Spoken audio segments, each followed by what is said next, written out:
बिस्मिल्लाहिर्रहमानिर्रहीम। इस वक्त मैं चतराल शहर के बिल्कुल स्टार्ट में पीटीडीसी मोटल की छत पर खड़ा हूँ और यहाँ से आपको मैं चतराल शहर का पूरा नज़ारा बआसानी दिखा सकता हूँ। मैं चाहता हूँ कि आप भी इस मौसम में चतराल की खूबसूरती को सही तरीके से एंजॉय कर सकें।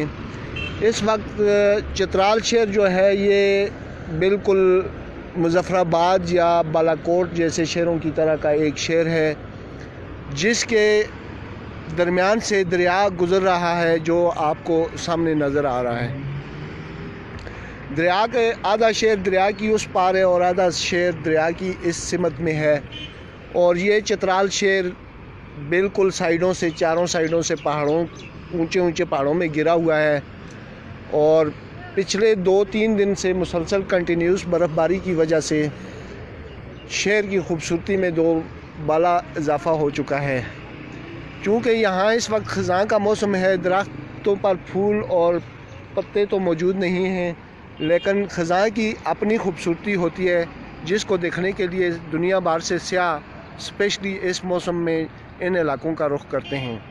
कुछ लोगों को ग्रीनरी बहुत ज़्यादा पसंद होती है और वो चाहते हैं कि सिर्फ़ मई, जून और जुलाई के महीने में ही इन इलाकों का विज़िट किया जाए, लेकिन हर मौसम के अंदर अपनी एक खूबसूरती होती है और चतराल शहर में आपको ये खूबसूरती बिल्कुल नज़र आ रही होगी, क्योंकि ख़ज़ां के मौसम में जब बर्फ़ से ढके हुए पहाड़ आपको नज़र आते हैं तो उन पहाड़ों की खूबसूरती शहर के और इलाके के हुस्न को बिल्कुल दोबाला कर देती है। इस वक्त आपको मैं दिखा रहा हूँ, ये एक मरकज़ी रोड जा रहा है जो चतराल शहर से दीर की तरफ जाता है ये रोड, और रास्ते में लवारी टनल वगैरह भी इसी रोड पर आता है। अगर सामने की तरफ आप देखें तो ये इस वक्त बहुत गहरे बादल यहाँ पर छाए हुए हैं, तो नज़र तो ये आ रहा था कि अगले 10 दिन तक यहाँ पर धूप नहीं निकलेगी, लेकिन अल्लाह ताला का शुक्र है कि आज सुबह जब मैं उठा हूँ तो बादल और सूरज यहाँ पर अटखेलियाँ खेल रहे थे। ऐसे लग रहा था कि कुछ देर बाद मतलब जुज़वी तौर पर नहीं, मुकम्मल तौर पर जो है ना साफ़ हो जाएगा, लेकिन मुकम्मल तौर पर साफ़ नहीं हुआ है। इस वक्त भी जो है ना आसमान के ऊपर बादल मौजूद हैं, लेकिन कहीं कहीं पर आसमान अपनी जो है ना ब्लू आसमान नज़र आ रहा, ब्लू आसमान नज़र आ रहा है और बादल अपनी अटखेलियाँ खेलते हुए भी नज़र आ रहे हैं। पहाड़ों के ऊपर बहुत ज़्यादा बर्फ़बारी हुई है। ये बिल्कुल सामने जो पहाड़ आपको नज़र आ रहा है, इस पहाड़ के ऊपर इतनी ज़्यादा बर्फ़बारी है कि एक ग्लेशियर की सी सूरत बन चुकी है। अगर मैं कोशिश करता हूँ कि यहाँ से थोड़ा सा जूम इसका अच्छा हो जाए, अगर इसका जूम बेहतर हो गया तो मैं आपको शो करूँगा।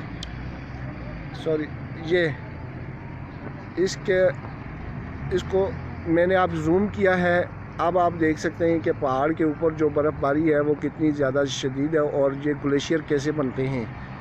अब इसको डी जूमिंग करने के बाद आपको मैं दिखाता हूँ कि ये दूसरे पहाड़ के ऊपर जहाँ पर जो नाले की सी शक्ल है, इसके सामने जो भी बर्फ़ की आपको स्लाइडिंग नज़र आ रही है, ये सारी जो है ना ये पिछले चंद दिनों में हुई है और ये इतनी ज़्यादा है कि इसको ये बाद में ग्लेशियर इससे बन जाता है। क्योंकि नीचे शहर के अंदर जो है ना इस वक्त ज़िंदगी रवां दवां है, लोग बिल्कुल मुतमईन हैं, किसी किस्म का कोई प्रॉब्लम नहीं है लोगों को, और मौसम साफ़ होने की वजह से, बर्फ़बारी होने की वजह से इलाका बिल्कुल साफ़ शफाफ और धुला धुला सा नज़र आ रहा है। और मेरे साथ इस वक्त मेरे दोस्त हैं नौमान साहब, वो भी मेरे साथ पीटीडीसी मॉडल की छत पर मौजूद हैं और हम चाह रहे हैं कि इस दिन का जो है ना, इस दिन को खूब एंजॉय करें। आज इंशाल्लाह हमारा प्रोग्राम है कि हम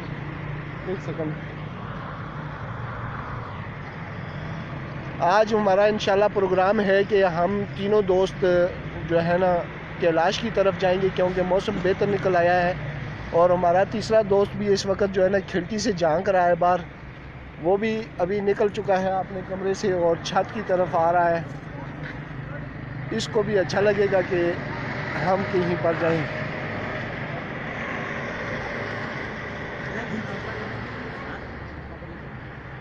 अब हम चाहते हैं कि थोड़ा सा नाश्ता कर लिया जाए और उसके बाद जो है ना अगली मंजिल की तरफ रवान दवा हूँ।